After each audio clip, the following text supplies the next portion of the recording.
नमस्कार फ्रेंड्स, आज आम कंचा आंबर केमिति आपण माने आंबुल तैयारी करिवे से विषय रे जानिबा।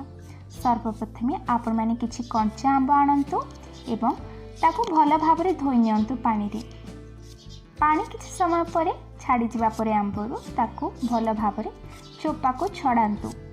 चोपा छड़ाई पे हमर लोकल एठी सामुका यूज करा हुए ताकि आंबरु जल्दी चोपाटा छाड़ी जिवो।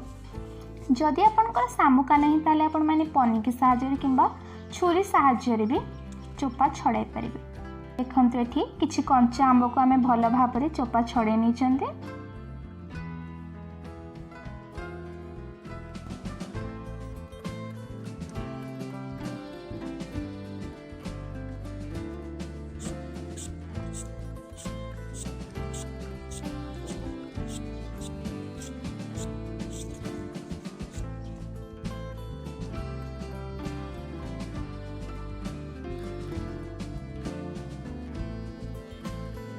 आंब चोपा को भल भाव छड़ाई सारा पर आपण माने पनिकी साहाय्य ताको भल भाव एमती सेप रे काटी नियंतु। सब आंब को आपण माने काटी सारा पर भल कि आउ थरे पानी बाल्टी रे किंबा जे कोनोसी भी पात्र आपण माने धोई परिबे।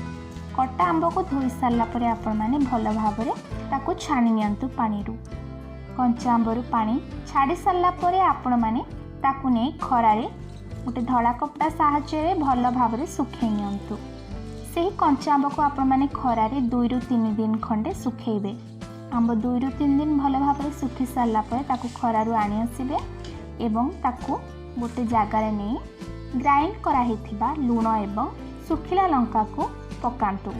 तापर एठी आपण माने देखि पाथुवे एमिति भाव रे आपण माने भल भाव रे ताकू गोळे नियंतु एवं गोळे सारा पर मी आउ थरे खरा रे ताकू 2 दिन खंडे रखंतु एवं आपण माने गोटे भल जगह रे ताकू प्रिजर्व करी रखंतु।